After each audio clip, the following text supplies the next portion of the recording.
กับแจวบ่มีนักกินพี่น้องแซ่บบ่บ่แซ่บบ่มีแนวกินพี่น้องเลยจักสิว่าละพี่น้องเลยนี่น้องกินหยังกินผักอ่าส่วนลายก็กินแจวอ๋อเถอะพี่น้องเลยของกินที่น้องอยากกินหลายที่สุดคือหยังข้าวปุ้นกับแม่ข้าวปุ้นถ้าว่าน้องนี่สามารถขอพรได้1 ข้อในตอนนี้นี่น้องอยากได้หยังหลายที่สุดอยากได้ข้าวสารเป็นหยังคือว่าอยากได้ข้าวสารมันจำเป็นตอนนี้น้องบ่มีข้าวสารบ่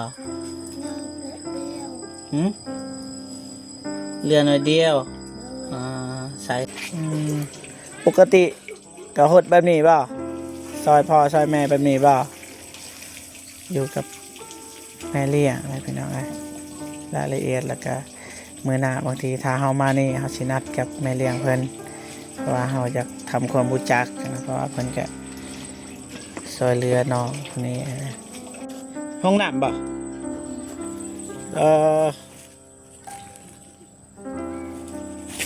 นี่แอมเลยพี่น้องนี่โผดโพเลยห้องน้ำนี่ก็ได้พี่น้องนี่ถ้าอัดแบบนี้แสดงว่ามีคนเข้าแม่นบ่เปิดเทิงนี่บ่ลองบ้างเทิงนี่บ่ยับเข้าอีกได้อยู่แต่ว่ามันลำบากนี่ก็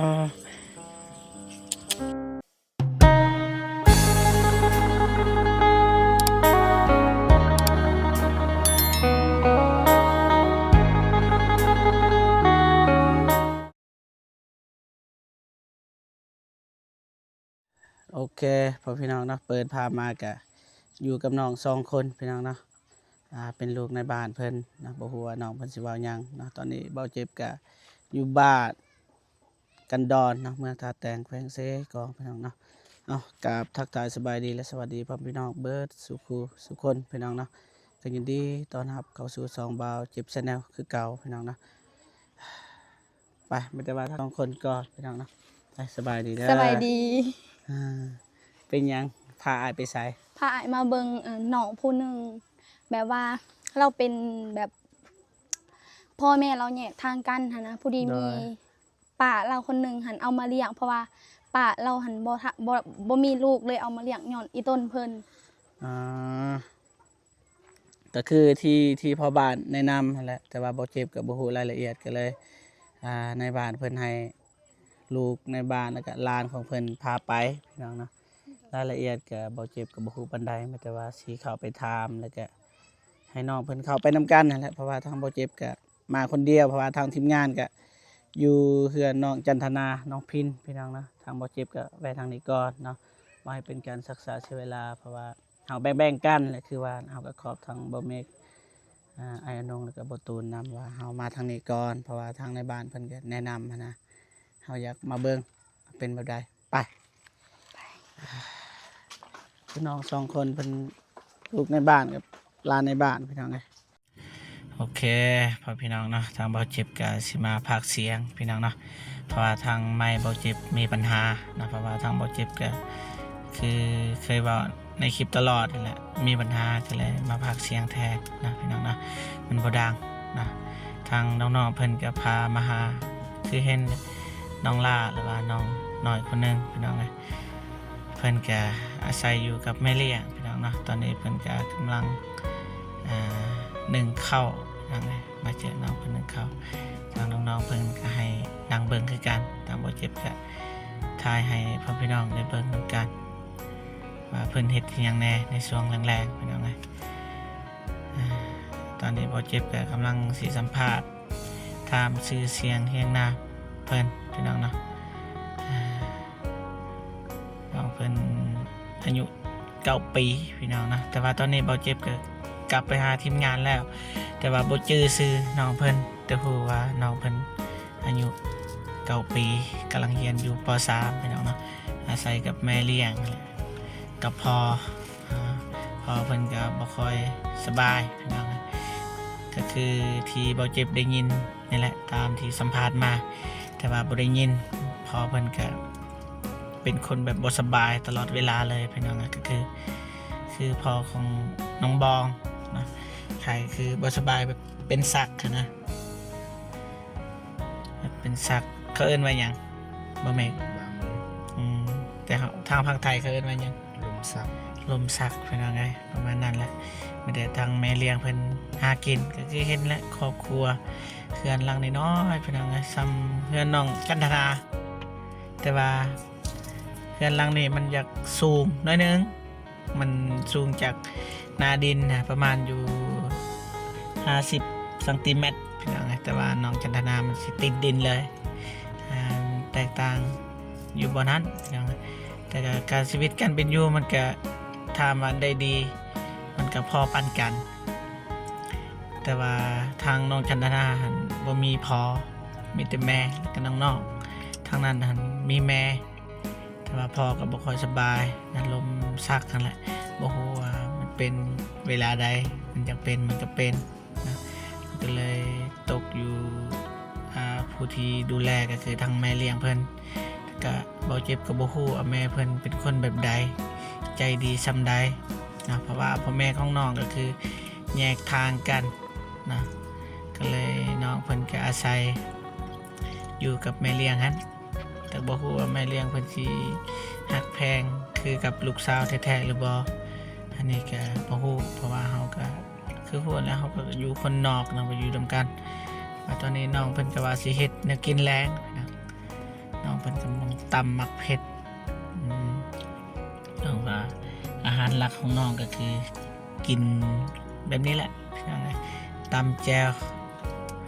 ส่วนหลายก็กินแจ่วกับผักพี่น้องมันบ่มีหยังกินน้องเพิ่นว่าแต่ว่าตอนนี้ให้น้องเพิ่นตำแจ่วก่อนเดี๋ยวว่ากันพี่น้องแต่ว่าน้องเพิ่นเก่งนะพี่น้องแบบเฮ็ดกินได้นะเพราะแม่น้องเพิ่นบ่อยู่แต่ว่าเพิ่นเฮ็ดกินได้แบบเอาตัวรอดได้นะพี่น้องเอาตัวรอดได้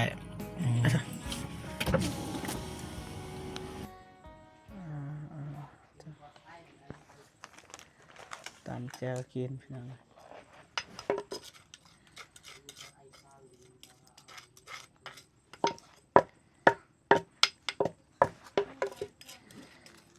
แล้วบ่มันเบิดเลยพี่น้องเฮ็ดได้ซะ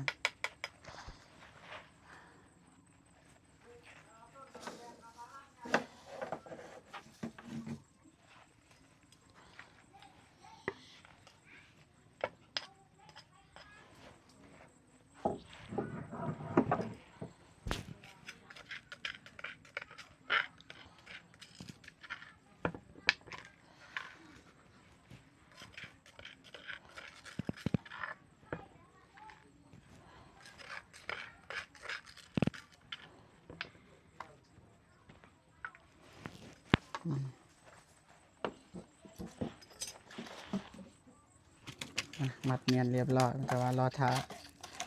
ให้เข้ามันนั่นก่อนเพราะว่าร้านเพิ่นกำลัง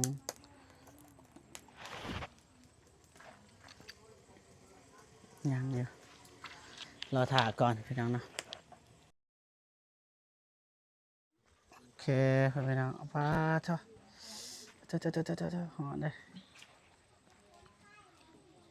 อีกต้นได้พี่น้องมันยังหอนอยู่ถ่ายมันเย็นก็ได้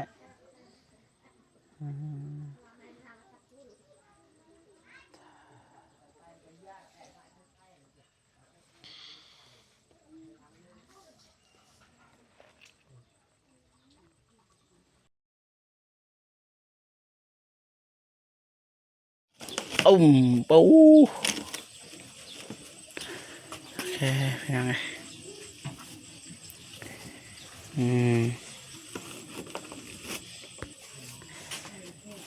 เรียบร้อยจะนั้นว่าเป็นยังบ่คลิปคือบ่ซอยก็อยากเบิ่งพี่น้องวันนี้เรียบร้อย อืมอืมใช่กินแบบนี้เลยบ่ โดย กิน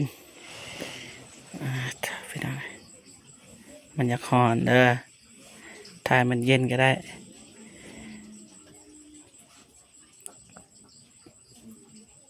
หอนไปนะกินเท่าไปนะกินกับแจวบ่มีนักกินไปนะแสบบ่ บ่บ่แซ่บหรือบ่ไม่เอากิน ยังไงจักสิว่าแหละทำนองไงเอากับบจักสีซอยเนี่ยยังไง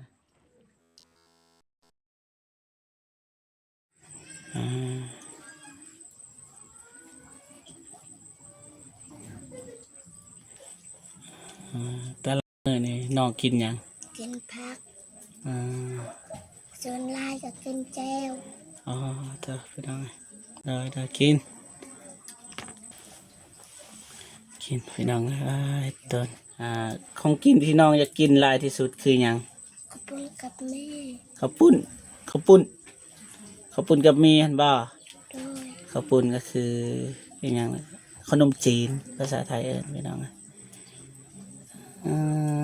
ความฝันอยากของกินที่แซ่บที่สุดนะน้องเพิ่นอยากกินก็คือขนมจีนกับมีมาม่าอะไรพี่น้องกันสารก็ประมาณนี้พี่น้องถ้ามามีกับบ่มีแล้วจำได้พี่น้องที่เขาเจ็บว่าบ่มีก็ยังกลัวนี่นะยันบ่เจ็บก็ได้กิน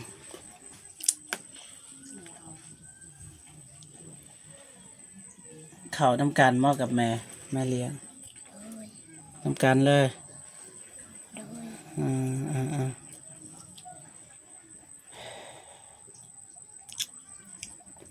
จักสิวาแล้วพี่น้องไงให้น้องเป็นกินก่อนแล้วสิถามต่อพี่น้อง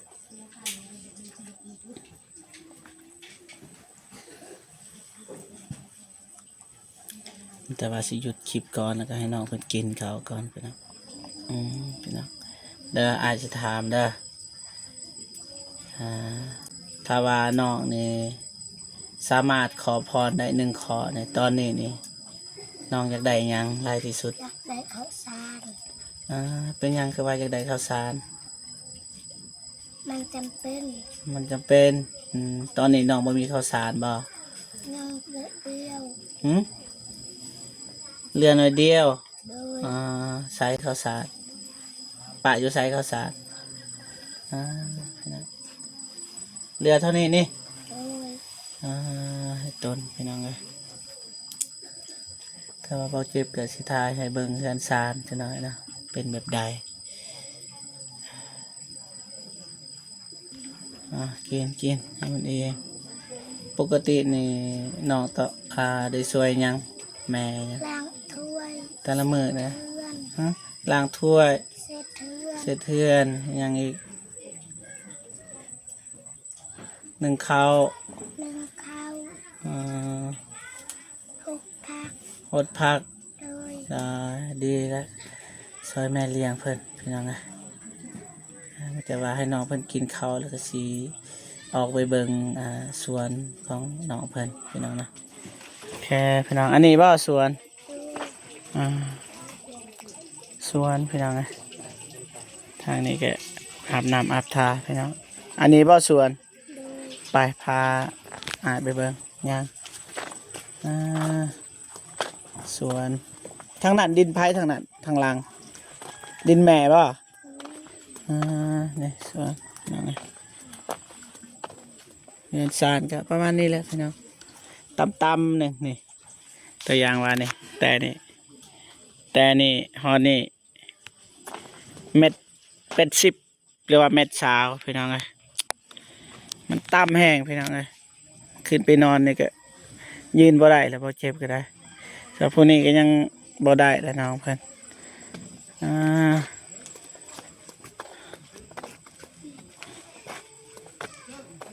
ทางนี้ก็แมนบ่ เถอะพี่น้องก็พอได้กินอยู่พี่น้องคิดว่าบ่มีแล้วพอเจ็บก็สิซอยนะเด็กน้อยก็จังซี่แหละเราก็อยากซอยปลูกผักปลูกหญ้าให้มีแนวกินแนวยากอืมประมาณนี้นะทางนี้ก็ผู้พาไปพี่น้องใบดีขังเด้ออ่า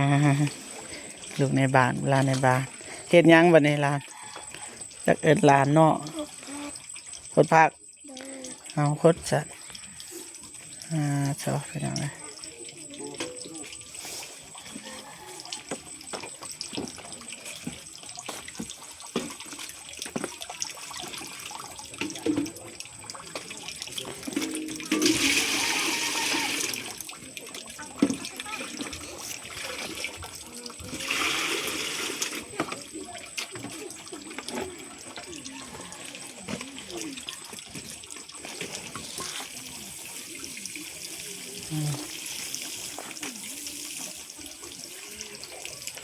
นี่ต้นนะพี่น้อง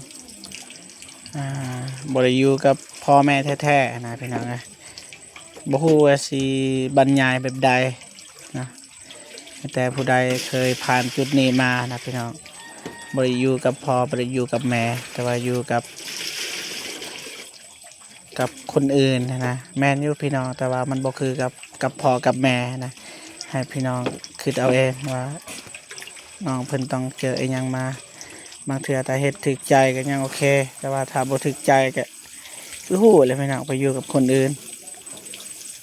พ่อแม่ก็จักสิว่ากับพ่อกับแม่พี่น้องไงต้นปลายสาเหตุก็บ่เจ็บก็บ่ฮู้ปานใดนะสิว่าเกินมันก็บ่ได้เพราะว่าทางเฮาก็อยากมาซอยน้องเพิ่นถ้าว่าโจมตีถึงพ่อถึงแม่เฮาก็บ่อยากเอากายเพราะว่าเบื้องลึกเบื้องหลังเฮาบ่ฮู้ว่ามันคือหยังพี่น้องเนาะมีแต่ว่าเฮาทำหน้าที่สายบุญก็พอแล้วพี่น้องเอ้ยเฮาได้ซอยเฮาก็ภูมิใจแต่ว่าตอนนี้บ่เจ็บก็บ่มีหยังให้นะแต่ว่าสิเอาไข่ไก่ให้น้องเพิ่นจักแตะจักได้พี่น้องเอ้ยมื้อหน้ามื้อหน้าก็ถ้าเฮามีเงินหรือว่ามีงบจากผู้ใหญ่ใจบุญเฮาก็สิซื้อมาให้น้องเพิ่นนะที่จริงก็ไล่ตามอายุก็ถึกล้านนั่นแหละพี่น้องเอ้ยแต่ว่าบ่เจ็บบ่ถนัดปานใดเอิ้นล้านพี่น้องถ้าอยากเอิ้นน้องนั่นแหละ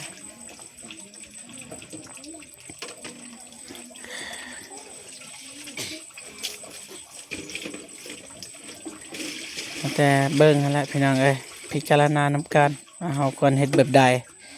กับน้องคนนี้ชื่อหยังล่ะลืมละเขาชื่อหยัง บัววัน บัววันน้องบัววันอายุ9 ปีพี่น้องมาอยู่กับพ่อแม่พ่อเลี้ยงไม่เลี้ยงพี่น้องปกติก็หดแบบนี้เปล่าซอยพ่อซอยแม่แบบนี้เปล่าอยู่กับแม่เลี้ยงอะไรพี่น้องรายละเอียดแล้วก็มื้อหน้าบางทีถ้าเฮามานี่เฮาสินัดกับแม่เลี้ยงเพิ่นเพราะว่าเฮาอยากทำความรู้จักนะเพราะว่าเพิ่นก็ซอยเรือน้องคนนี้ให้มาอยู่มานอนน้ำกันมากินน้ำกันส่วนลายน้องเพิ่นว่ากินแต่มักเผ็ดแล้วก็พักนี่แหละคืออาหารหลักความฝันของน้องก็คืออยากกินข้าวปุ้นอยากกินมาม่าก็พิเศษสุดก็คือต้องการข้าวเพราะว่าข้าวสารน้องเพิ่นก็สิเบิดแล้วพี่น้องแต่ฝากพ่อแม่พี่น้องเบิ่งน้ำกันนะคนอยากจะบุญผู้ที่เคยช่วยเหลือทางบ่เจ็บมาตลอดเนาะอยากให้บ่เจ็บซื้อข้าวซื้อน้ำให้ทางบ่เจ็บก็ยินดีเป็นสะพานบุญนั่นแหละคือตามเคยพี่น้องดุนะบ่ดุบ่ได้นะอยู่กับพ่อเลี้ยงแม่เลี้ยงนะปกติถ้าอยู่คนในเมืองนี่บ่ได้เฮ็ดเวียกแบบนี้อยู่คนในเมืองคนมีแบบฐานะดีแน่บ่ได้เฮ็ดแบบนี้พี่น้องแต่ในปกตินะอยู่บ้านนอกครับมันก็ต้องเฮ็ด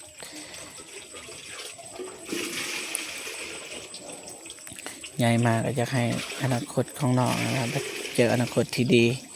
ถ้าอยู่กับพ่อกับแม่แบบคือจังซี่แหละเพื่อนสารบ้านซ้อนกันน้อยๆนะน่าสิบ่มีอนาคตนั่นแหละ ตามที่เฮาเบิ่งนั่นแหละก็ว่าบ่ได้พี่น้องนะถ้ามีบุญวาสนาก็เป็นเจ้าเป็นนายก็มีก็บ่ฮู้นะแต่ถ้าส่วนหลายเนี่ยเป็นแบบนี้ก็คือบ่เจ็บนั่นแหละเรียนจบมาก็บ่ได้เฮ็ดเวียกเฮ็ดงานเพราะว่าเฮาก็บ่มีเงินพ่อแม่ก็บ่มีเงินส่งเฮาส่งแต่ตอนทำตอนเรียนแล้วบัดสิเข้าพนักงานมันก็บ่ได้โคตรยากเลยนอกจากคือฮู้นะบ้านเมืองเฮายากอีหยังก็ยากไปเบิด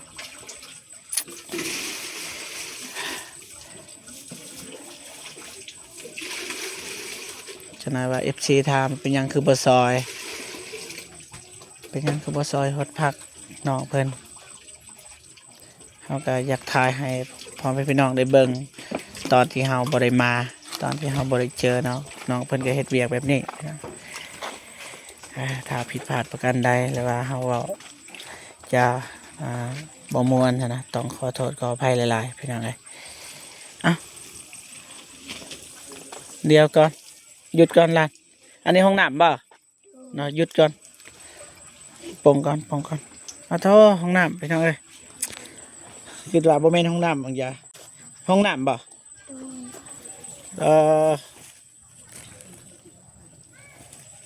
อันนี้แอมเลยพี่น้อง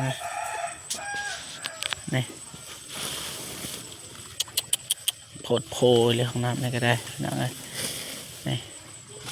ถ้าอัดแบบนี้แสดงว่ามีคนเข้าแม่นบ่เปิดเทิงนี่บ่ลองบ่เทิงนี่บ่ยับเข้าอีกอ๋อได้อยู่แต่ว่ามันลำบากนี่ท่อห้องน้ำพี่น้องท่อยานซานคนอื่นก็คือเห็นน่ะนี่มาเทียบใส่นี่มันก็ทางกันพี่น้องไงก่อนมาคูว่ามันสิลมเมื่อใดยางมันก็ต่ำแน่พี่น้อง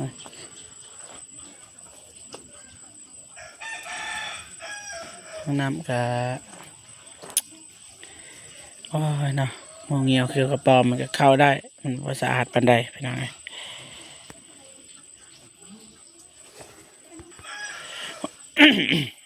พี่น้องไงต้นหนองเพิ่นอยู่พี่น้อง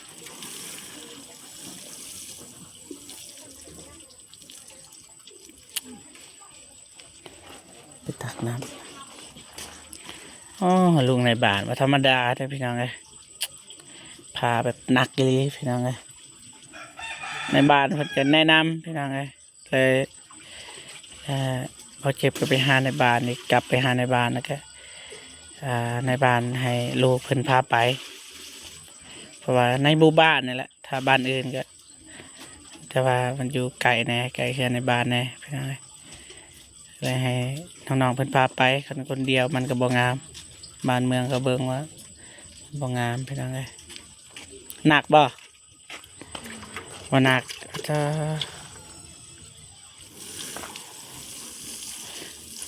โหดคู่มือบ่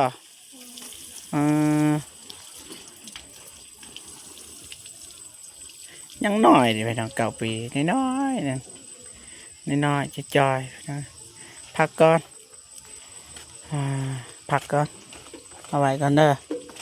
เมื่อยเลยขนาด14ก็ได้มาบ่เจ็บอีกพี่น้องเอ้ยเอาไว้ก่อนพี่น้องเอ้ยไปนั่งก่อนพี่น้องเอ้ยเอาไข่ไปให้น้องเพิ่นพี่น้องเอ้ยเพราะว่าน้องเพิ่นเห็นน้องเพิ่นจำแจวแล้วโอ้จักสิว่าพี่น้องเอ้ยทางเบาเจ็บก็ให้น้องเพิ่นเอาไข่ให้ไปเอาไข่ให้น้องเพิ่นเลยได้ไปลูกในบ้านพี่น้องเอ้ยใจลายนะบ้านได้บ่เป็นหยังเอาไว้ให้พ่อให้แม่เด้อจักอยู่น้ำพ่อจักอยู่น้ำภายในอยู่น้ำภายในอยู่น้ำพ่อกับแม่เพิ่นพอเลี้ยงไม่เลี้ยงตามที่บ่เจ็บผู้พ่อก็บ่ค่อยสบายนะพี่น้องตามที่น้องเพิ่นเล่าแต่ยังสั่นเด้อนาบาวสิกลับกันเด้อวันนี้เด้อปกติก็หายนะบ่ถนัดปานใดนะ